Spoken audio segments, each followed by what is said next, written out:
Hey folks, and welcome back. And we have a special guest, Dr. Jimmy Gardner.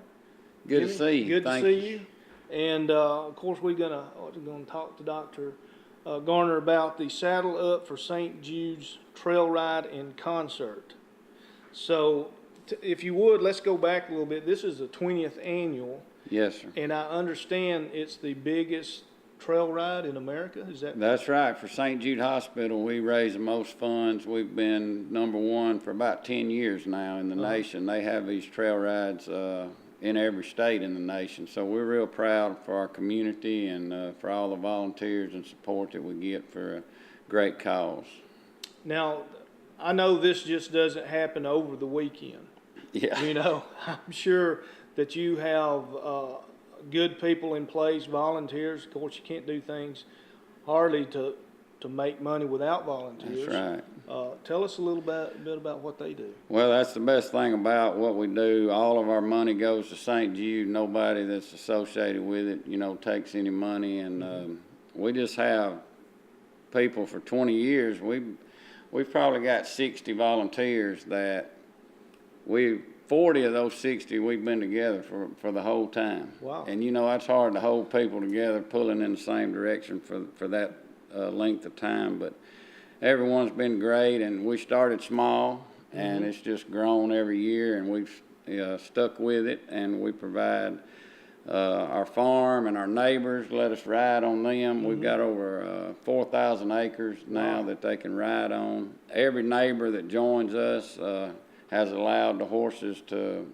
riders to use their trails, and we have guys that come out, work on weekends, 4 and 5, 6 weeks to get it ready. We've actually had a group of about 10 families that have come in last Saturday, and they've been there every day this week, getting trails ready and cleaning up the farm, and it's going to be a great show this weekend. So, let's just say somebody watching that, has maybe heard of this but has never experienced, what's the sort of a typical day at the trail ride?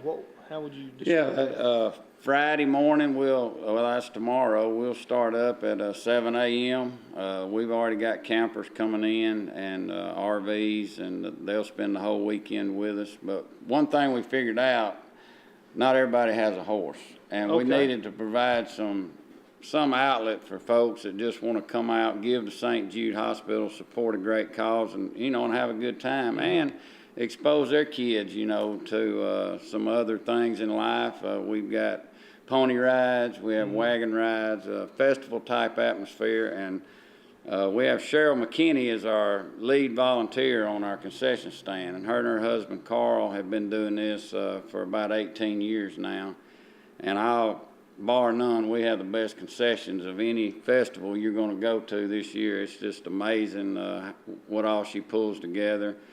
And she gathers up drinks all year long. I think last year we had about 8 cents in our canned drinks because she sees the specials, and she's got a warehouse and she stores things. And I mean, that's just the kind of people we have helping us out. But so anybody that wants to come out, bring your lawn chairs. It's shady there by the creek in front of the stage, and usually a good breeze blowing, and the Lord's always taking care of us on the weather. So. Well, that's great. Looks like this weekend's going to be good weather as well. Yeah, I think so. We've got a chance for scattered storms, but hey, we weathered those before. So I know 2 years ago it just came a deluge out there on Friday, and Roland Gargis, who's our lead auctioneer, we'll talk about that in a minute. We have a big auction, but we had about half the folks that we normally have on Saturday, and I said, Roland, $10,000 out of this crowd would be great, and he agreed. We set that goal between us, and from the first item and the first bid, we knew it was going to be something special. We raised close to $30,000 on that auction. So, folks, we have some great auction items. Folks come out, and they'll have a great time, I promise you. Well, Jimmy, let me ask you this before we get into other things about the trail riding concert is, out of all the places to do, or not the places, but why St. Jude's? Why? I mean, is there a particular reason? Jimmy King, they called him, and this is something that they've been doing for a long time, obviously, is trying to raise money through different avenues. And they called Jimmy King, who's a friend of mine, lives out in Leeton, and they asked him if he would be a host, you know, and coordinate the trail ride. And so he called some of his friends, and I was lucky to be one of them. And myself and a friend of mine, Sonny Waddell, we went out to Bankhead Forest and rode on the first trail ride. And I think we raised $9,000 that day. And the Colbert Farmers Co-op, who has been with us the whole time, they cooked hamburgers for us when we got back. And so we were on pavement the whole trail ride. Right. So I popped off. I said, I think I can do better than this at my place. He said, well, let's go look at it. So at that time, I was pushing in some trails. And so we went out and rode, and so we agreed we would host it the next year, and it's been there ever since.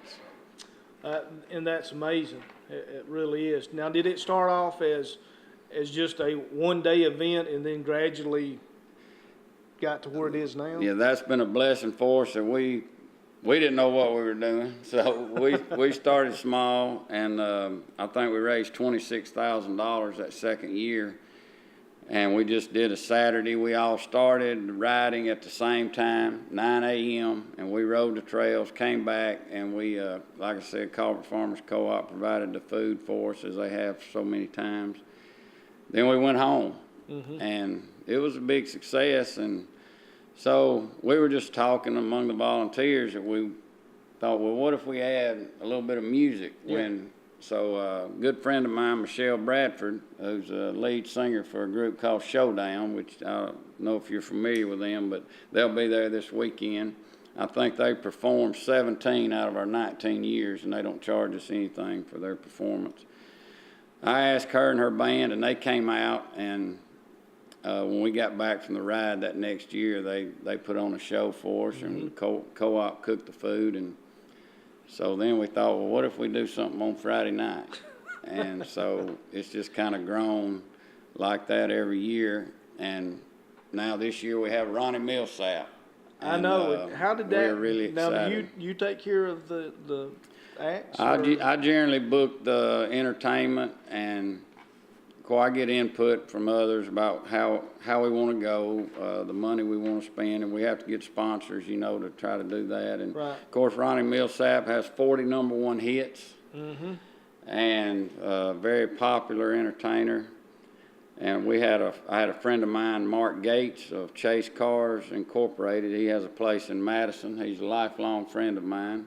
He and his brother Steve are running that now, and he stepped up and has provided the sponsorship for Ronnie Millsap. So it was a huge donation that he made. It sure is. And,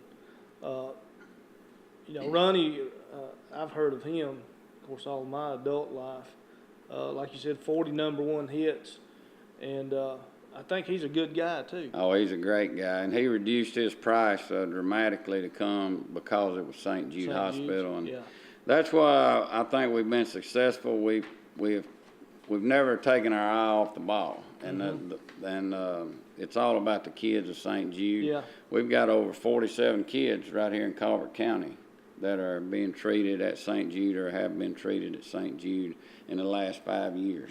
So I mean, and we're very blessed. It's 2 hours from our community, the Shoals area, and folks come from all over the world to have their kids treated there. And so we're so blessed that we have it in driving distance.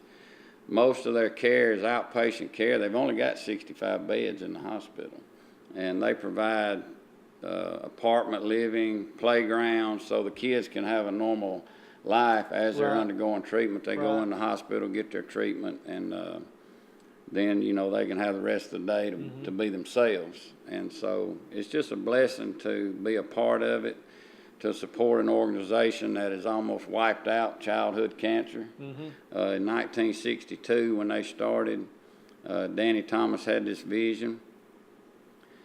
ALL, which is the most common type of blood-borne disease in kids, only 10% of those kids survive. Now it's over 90% survive because of St. Jude Hospital. What a change. What a change. Kai, I think we're going to take a quick break here. And folks, when we come back, I'll talk to Jimmy a little bit more about the schedule of events that will be this weekend and what's happening today. So we'll be back in just a couple of minutes.